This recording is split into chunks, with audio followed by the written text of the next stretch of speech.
which team will play up to their potential Sunday in the Raiders and Jaguars games and get off the schneid.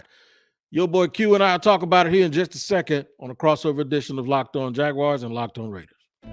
You are Locked On Jags, your daily Jacksonville Jaguars podcast. Part of the Locked On Podcast Network, your team every day.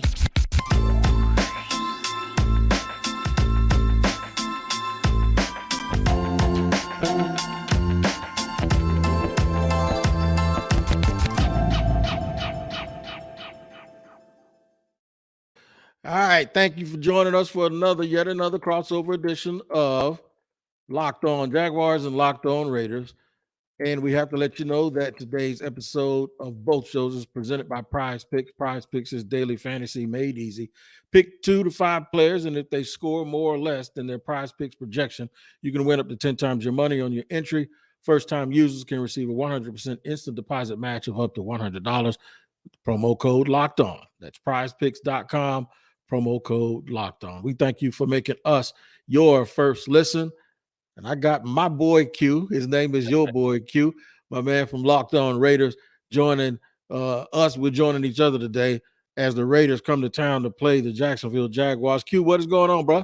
Man, just glad to be here with you, man. Talking a little Jaguars, talking a little Raiders, talking week 9 action already. It's already week 9 in the NFL season, man. And I think there's a lot of question marks around the whole league, and in particular with the Jaguars and Raiders. This is officially over the hump game for the season. Yep. Because, it used to be 8-8 on both sides. Now the 9th game is over the hump. But both of these teams are struggling to get over the hump. And what's the biggest stories coming into this game for the Raiders? Well, it's got to be just the struggles of the team in general. I mean, they're 2-5 on the season right now, and they just got skunked by the Saints last week, 24-0. And there's still so much conversation about what in the world went wrong in New Orleans. But honestly, man, when you go out and you get Devontae Adams, you have Darren Waller, you have Hunter Renfrow, Josh McDaniels is your head coach, who's a very well-known offensive mind. So you think, man, what could go wrong? Well, so far, a lot, right? And so I think the biggest storyline is, when are the Raiders going to figure out how to get things turned around with all the talent that they have? And I'll say top-end talent. There's a lot of, talent, like I said, the wide receiver position, tight end position, even on the defensive side of the ball with Max Crosby, Josh Jacobs running the ball. I don't think that their talent is as deep as I thought it was going into the regular season, but still, there's a lot of talent. They should have more than 2 wins. So the biggest storyline for the Silver and Black has got to be, when are they going to figure it out? How is Josh McDaniels going to get this thing turned around? When are those players going to figure out how to get those things turned around? So for the Jaguars, who also have 2 wins, what's the biggest storyline coming back from London? Well, the biggest storyline is what we've been trying to. They listen to me. They got a plus 12 differential in score, plus 12, and they're 2-6. They've lost all 6 games. They've lost 5 in a row, but all 6 games have been by 1 score or less. They've even lost the game by an inch as time expired when they got the ball to the half-foot line or the 1-inch line and couldn't get it in the end zone. So they have just found ways to lose. And I think the mantra of the last few weeks has been, let's find a way to win. But I think they have to go a step further than that, because when you start trying to find a way to win, that means once things start going wrong, they start snowballing and they continue to take on that usual pattern, and then doubt seems to set in. I think what they need to do is create a victory. You need to go snatch it. Don't wait for it. Don't hope for it. Don't just say, I hope nothing goes wrong. Say, regardless of whatever happens, we're going to go out and we're going to play extremely well. I know one of the things that has happened for both of these teams is the running backs. Josh Jacobs has showed up tremendously because I got him on the fantasy team, and he's out there looking like the Taylor kid in Indianapolis. But then Travis Etienne has really, after missing last year, has shown up. Here's what intrigues me about this team, and I'll let you expound on this a little bit. Both were coached in recent years, last year, at least at the beginning of the year, by people that were dysfunctional. Eventually, we saw a lot of dysfunction surface on a lot of different levels. John Gruden was run out of the league, and Urban Meyer was run out of the league.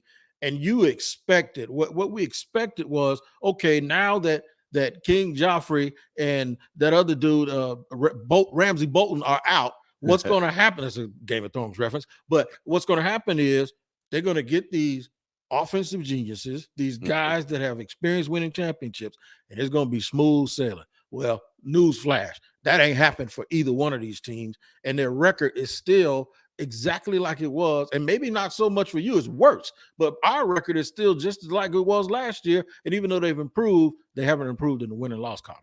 Right, exactly. And that's the biggest thing for the Raiders. And that's why my expectations were so high going into the season is look, through all the trials and tribulations that they had last year, they still found a way to win 10 games and get into the playoffs. So I'm thinking it's got to be at least a 10-win team, right? If you got all this and you got this newfound talent in Devontae Adams and Josh McDaniels, who, again, I really respect as a play caller. I know he didn't have a good run in Denver as the head coach, but that was 10 plus years ago. So guys learn, they grow, they get better. So I figured, okay, this is what's going to happen. But similar to the Jaguars, man, early on, except for last week against the Saints, all the Raiders' losses have been so close, one-score games, right? Losing by 1 point on Monday night to Kansas City. That was a heck of a game, and they lost 31-30. And so I'm thinking these guys are going to get things turned around. You mentioned Josh Jacobs. He's been running. It's a contract year. He's running strong. He's showing what he's made of, going back to kind of his rookie year.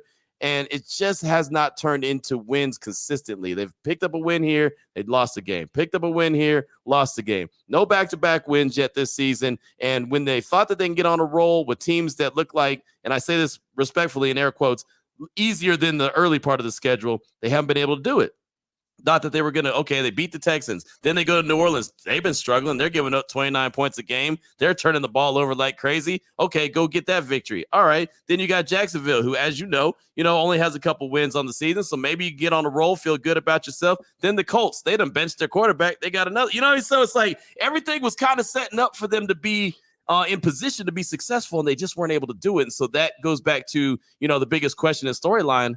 Why not? What's going wrong? Where's the disconnect? And so that's what they've got to figure out. And you'll know this better than anybody. They stayed in Sarasota, Florida this week. They went from New Orleans right to Sarasota and said, we're not going back to Vegas. We're going to go there. We're going to go train at IMG. We're going to go try to have a little bonding situation with the team and then go to Jacksonville and play that game on Sunday, where the Jaguars had to come back from London after losing to the Broncos. And so I don't know if that's going to the start of the game might be a little different because of that. I don't know, but we'll see. Maybe it's something that they're on to. Who knows?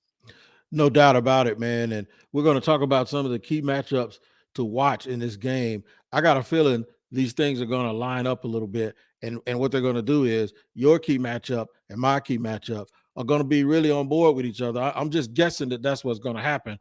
And then we're going to talk about these quarterbacks a little bit too, and some of the things that they have to do in order to make sure that somebody, I tell you what, somebody's going to win. That's no doubt about it. Somebody's going to win. All right, we'll be back. We'll give you more of the crossover with your boy Q and me, Tony Wiggins, here in just a second. I got to tell you about BlueNile, though. BlueNile is extremely important to me because it gives me a chance to always bless the lady in my life with a timeless piece. As the original online jeweler, BlueNile offers the largest selection of independently graded diamonds and pieces priced significantly below traditional retailers. BlueNile has helped millions of couples create their perfect engagement ring. Their easy online tools let you choose the diamond shape, size, and clarity, as well as setting style. BlueNile's bench jewelers will then help you craft her perfect one-of-a-kind engagement. Make your moment sparkle with BlueNile. Go to BlueNile.com and use the code Locked On to save $50 on your purchase of $500 or more. That's BlueNile.com with the promo code Locked On to save $50 on your purchase of $500 or more. It's BlueNile.com, promo code Locked On. And we continue with the crossover with your boy Q and Tony Wiggins, Locked On Raiders and Locked On Jaguars. Key matchups. You want me to go first, or you want to go first? Go on to Rocket, man. Go on to Rocket, because I do think that we're going to kind of line up and have the same key matchups. But let's break it on down. The Jaguars can't stop no dominant receiver, and if Derek Carr is this much as good as I think he can be on his best day, they're going to have a problem. And one thing that they don't do, they sort of play a shell. They don't switch sides. Yeah. The left cornerback, as we're facing the quarterback, has struggled, whether it's been Shaq Griffin or his replacement. Ooh. I think Devontae Adams or whoever, if that number 10 dude that ate somebody up earlier in the year, or Renfro or somebody, right, they are going to absolutely have a field day if Derek Carr is on his game just a little bit. And I think that's going to be a big problem area for Jacksonville because it's been a problem area all year. They saw each other in the Hall of Fame game, and I know things are really vanilla, but something that happened in that game has continued to happen. The linebackers struggled to play the screens and to check the running backs coming out of the backfield. So look for Josh Jacobs. If I was Oakland, or I'm sorry, I said Oakland. If I was Las Vegas, what I would do is this. I'd lean on my two best players. That's Devontae Adams and Josh Jacobs, and I would wear them out with short passes, intermediate passes, and eventually try to hit something with Devontae Long. Wow. I'll tell you right now, I thought that our key matchups were going to kind of align. I didn't expect it to be like that. As I've done a little bit of research and been paying attention to the Jaguars, my understanding was the defense was pretty good. And, maybe that's just the front seven is pretty decent. I thought that it was going to be a little bit different, but that's something to obviously note because, look, Devontae Adams has been Devontae Adams in spurts, but he hasn't been Devontae Adams consistently. And Derek Carr's coming off a really bad game. The Raiders offense didn't pass the 50-yard line until about 3 minutes left in the game against the Saints. So they need, if anything, if they need some kind of big, shot in the arm, that would be a welcome sight right there as some corners that are struggling against the pass. Maybe Devontae Adams could break out and have that big-time monster game, and Derek Carr could have that monster performance as well, kind of get them feeling right when they head back to Vegas to go to Allegiant Stadium and host the Colts. So that's interesting on that note. As far as I'm concerned, what I think a huge matchup for the Raiders is Travis Etienne versus the Raiders defense, because Travis Etienne is a dude, and Alvin Kamara just carved up the silver and black. I mean, he took their lunch money and laughed at them last week, right? I mean, 3 touchdowns. He hadn't had any touchdowns all season long. He's running the ball. He's catching the ball. He's talking trash. He's doing all of that, and they had no answer for him. And so I know coming back from that Lynch Frank injury and missed this whole season, Etienne has been the guy for the Jaguars. And watching that game, even in London against Denver, and I know they lost that game, it wasn't because of Etienne, man. He did everything he could. And I know that there was turnovers in the game as well, but he did everything he could to try to win that game for him. He put it all on his legs, and he's a fantastic athlete, fantastic player. We all saw him at Clemson when he was coming up. But man, I think that is the dude right there. And so the Raiders are going to have their hands full. They're going to have to show that defense is a lot better than what they showed a week ago against the Saints, and basically let Alvin Kamara do whatever he wanted to do, and Taysom Hill the same thing. So ETN is the guy that I'm targeting. Put a big X on his back, and if the Raiders are going to win that game, they're going to have to find a way to stop that man. Slow him down. Yes, stop him preferably, because, man, if he gets loose, you know what can happen when he gets loose. Now I'm going to piggyback off you, because I think in the first half, he is going to get loose. Mm-hmm. And I think in the first half, to your credit, the defense will play well. Mm-hmm. The problem with Jacksonville is this. When they have a chance to put teams away, they don't do it. So they'll play extremely well, and they'll be up by 3 at halftime. And what happens is they come out in the second half, and the other team, I know halftime adjustments. I've heard coaches say halftime adjustments are just overrated. Most of the time, they just go in there and yell at people and say, you need to execute. So what happens is, for some reason, one little thing goes wrong, and you almost see the entire body language. Louis Riddick pointed this out on the telecast last week, if you heard it. It's almost like, and Dan Orlovsky did too, it's like, here we go. Right. Here we go. Yeah.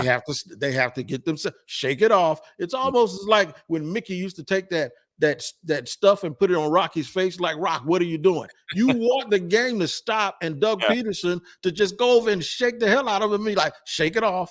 You'll be fine. For some reason, stuff starts to go downhill, and there's a missed throw, there's a fumble, there's a personal foul on third down that could have got the team off the field. And these things come in bunches from the third quarter to the middle of the fourth quarter. Then they get behind, and all of a sudden, here they come making a run, like kids that get on roller coasters that they shouldn't get on because they ain't scared of nothing. And they almost win the game at the end. So I think you're right. I think that could happen, that the defense plays well, and you'll see why they're the best, and they're like the best, worst 2-16 you've ever seen, because all of these games, they've done this. Like I said, they're in the plus side of the turnover category. Yeah. And I've never seen a team be plus 12 in scoring differential, and they're 2-6. Right. No, that's a big problem. And look, I mean, I remember, last week, Lawrence throwing the interception on the goal line. Like, you can't do that, right? I mean, you're going to get – He's done it twice. see, that's leaving points out there on the field that you can't do. And I honestly believe both of these teams are in the same position. And I talk about it quite a bit, learning how not to lose as opposed to learning how to win, right? I feel like both of these teams beat themselves. The Raiders early in the season, outside of the Saints game, that's one of those I just poked that in a whole different conversation. Say, you know what? That was a bad day to have a bad day. They just no-showed that game. But every other game, I think they beat themselves. I don't think that the other teams really beat them. They had a turnover, stupid penalty, did something, just bad decisions. That's what teams that have 2 wins on the season and you're in the week 9, that's what they do. They just find ways to lose games as opposed to winning. So I think both these teams are really looking at this game like maybe this could be a get-right game for both sides where, hey, we're not going to beat ourselves. We're going to make the Raiders beat them. Or, hey, we're not going to beat ourselves. We're going to make the Jaguars beat us, right? I mean, that's what it's got to be. That's what the theme has got to be for both of these teams because I think they both have a lot of talent.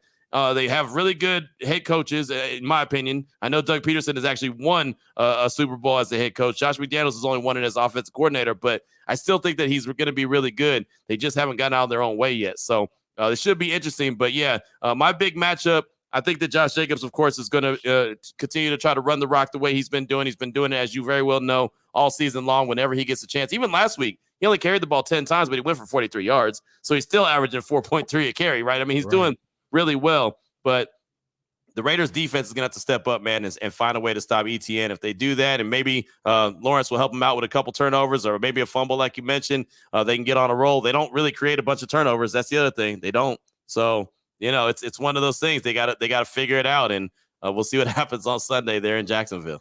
All right, we're going to talk about what we think is going to happen because we're going to give up predictions, and then we're going to put an entire bow around this entire thing. I have to tell the people, though, we thank you on Locked On Raiders and Locked On Jaguars for making us your first listen every single day. And for your second listen, make sure you check out Locked On Sports Today, from the games that matter the most to the biggest stories in sports. Go beyond the scoreboard and behind the scenes with local experts and insights only Locked On can provide. Locked On Sports Today, available on this app, YouTube, and wherever you get your podcast. And I want to tell you, man, you better get your stuff straight if you want to make you some Skrilla, because BetOnline is your number one source for getting football and the start of the new basketball season.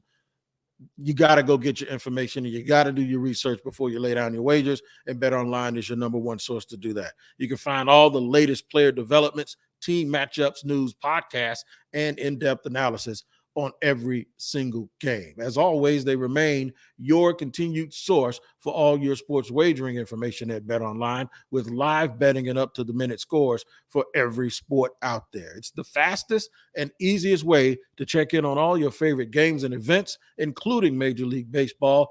Can the Phillies pull it off? We'll see. MMA, boxing, about the fight that'll never happen between Crawford and Spence, and golf. Head to the website today to use your mobile device to learn more, because BetOnline is where the game starts. All right, you start here on a crossover, and normally with your boy Q on Locked On Raiders and me, Tony Wiggins, on Locked On Jaguars. Let's talk about some score predictions. I have predicted the Jaguars in 5 of their losses. Last week was the only reason the only week I didn't predict them to win, and they lost. I had predicted them to be victorious in all 7 games. I am not being a homer. I was really, really looking at the matchups and thinking that was going to happen. I'm not going to do it today. I think the Raiders are going to – I think it's going to be a well-played game, but at some point you'll see those mistakes from a young team that I'm talking about, and they're going to win another one-score game. I have the Jaguars losing 31-24 to the visiting Las Vegas Raiders. Ooh, there you go. That's a heck of a score right there. It's funny because I was thinking around the same thing. I never like giving score predictions because you never know how these games are going to shake out. I do think that Jacksonville is going to score. I think that they're going to, I think they're going to come out aggressive. I'm interested to see how that whole London thing works, though, just to travel back, just to see if they got their legs underneath them as they get back out there on the in field. Because I always like when you go to London, I like where teams have buys after that, right? So they didn't have a buy, so I think that that's going to be a little problematic. And then on top of that, I just think that the Raiders got to get that terrible taste out of their mouth of what they did in New Orleans. I mean, that was a complete no-show. And so, when it comes to sports in general, man, when a team doesn't show up and they just flat out get beat bad, it's all about what they do next, right? I mean, I always was told, don't allow one loss to beat you twice. So I want to see if head coach Josh McDaniels can live by that mantra. Okay, we're not going to allow one loss to beat us twice. If they do, they go out there and they stick it up against Jacksonville. Then all of a sudden you're like, hold on, Mayday, call in backup. There's a problem here, right? So they've got to figure something out. I'm assuming that this week that they're spending in Florida together is going to help them get together on the same page, and they'll be able to work some kinks out. I'm giving the Raiders a victory. I don't feel great about it. I'll be 100% honest because, well, when you're a 2-win team, you haven't really earned the 100% confidence, right? You haven't earned that confidence because I'm like you. I've picked them to win multiple games. I didn't pick them to win every game, but I picked them to win multiple games, and it just hasn't happened for one reason or the other. So I think that the Raiders win. I actually had them around 29-24, a little bit closer to you, 29-24, 29-21, around that area. So I like how we're kind of on the same page. But we'll see. We'll really see. I think a lot of it's going to come down to, like I mentioned, Tony, can the Raiders defense slow down ETN? If they can, then they're on that path to that victory. But if ETN goes off and starts eating, it could be a long day at the office for the Raiders. I get it, and I know exactly what you mean, man. So to give it a good wrap, the biggest stories is who's going to get off the schneid. Right. And the Jaguars already had a game last week where both teams were struggling, and they allowed themselves to be the antibiotic for the Denver Broncos. Mm-hmm. They can't be act right and get right for the Raiders too. But I got a feeling it's going to happen. One thing I want you to watch, and then I want you to give me, I respect your opinion so much. Trevor Lawrence was mentioned to have generational talent along with Josh Allen, Patrick Mahomes. Yeah. And it was talk about all of those guys. The talk now is that he has generational traits. He has physical talent, and he just might not be that guy. Right. But he might always be a guy that's good enough for you not to cut, but never great enough to live up to potential. There's a lot of people that's already saying that because of his body language and the fact that he hasn't led the team. Doesn't it sound a little bit like Derek Carr? Like all the talent in the world. I was about to say the same thing. You know what? And I'm sure Raider Nation is listening right now. Is like, yep. That's Derek Carr right there. He can have days where he looks phenomenal and fantastic. Then there's other days where he doesn't get past the 50-yard line like last week against the Saints. And I know that doesn't happen very often, but I mean, that was just a really bad day. And so it makes the fan base really start to question, can this guy get it done? Right. And when Josh McDaniels and company took over the Raiders, they gave Derek Carr a contract extension. Literally, that contract extension is really like a 1-year deal. If they want to get out after it from under it this year, they could. If they want to get out from under it from 2 years from now, they can. I mean, every contract that they did, Darren Waller's extension, Hunter Renfro's extension, Devontae Adams' extension, they all really have, if they're really maxed out, it's about a 3-year window to get it done. So I'm interested to see how Derek Carr bounces back, knowing that this is a new regime, knowing that this is a new system, knowing that he's trying to impress the coaches, also win games, impress the GM. I mean, there's a lot riding on these games, the next handful of games for the Raiders as they close out the 2022 season. Just, how far along can they go? And is this something that they can build on? But yeah, it's a lot of inconsistencies. It sounds like what's going on with Lawrence. And I think last year he was given a pass because Urban Meyer and the way that whole mess happened. And that was, I mean, nobody could have survived that situation. So Doug Peterson, at least he's a calming voice. He's a guy that's been there, done that. He's a heck of a head coach. I really do respect him a lot. So if anyone has a chance to get Lawrence right, it'll be him. Just like I think if anyone could really maximize the talents of Derek Carr, it's Josh McDaniels, a guy that I know has been there, done that. He just hasn't done it as a head coach, and he's got to prove that he can do that as well. All right, somebody got to prove Sunday that they can win a football game. And no ties, man. Right. Please, no ties, because if that happens, man, we might have to do a show. I'm gonna be in Mexico, but guess what? I might have to hit you up and say, Q, they tied. We're gonna do our post game crying soliloquy and obituary all at one time, man. I'm telling you, bro. Well, I'll tell you this. If you're in Mexico and they tie, I might go to Mexico and meet you and do a show with you right there on the beach, because that don't sound like a bad place to be, my man. It doesn't, man. I tell you, it's never a bad place to be on Locked On Raiders or Locked On Jaguars, making us your first listen every single day. We are free on all platforms because it's your team every day here on the Locked On Podcast Network. And your boy Q is my boy Q every single day of the week. Man, I enjoyed this. It's overdue. It's 3 years overdue. The last time I wasn't answering your emails 3 years ago, and fans jumped all over me. But I appreciate it. I'm glad. I ain't gonna never forget. I always screw up. When I screw up, I'm gonna remember it forever. You ain't got to remind me. I remember. I know it. I remember when I messed it up too. No, I ain't gonna give you a chance to bring it up. I'm gonna point at myself. So the thing is, man, it's fun. You're one of the best in the business. You know how I feel about you. I always tell you that. And the sky's the limit, man. So let's see what this game works out to be Sunday. And we'll do a little interaction on social media. But until then, you guys make sure you take care of each other and tune in to Locked On Raiders and Locked On Jaguars every single day on the Locked On Podcast Network. Appreciate you. Let's do it.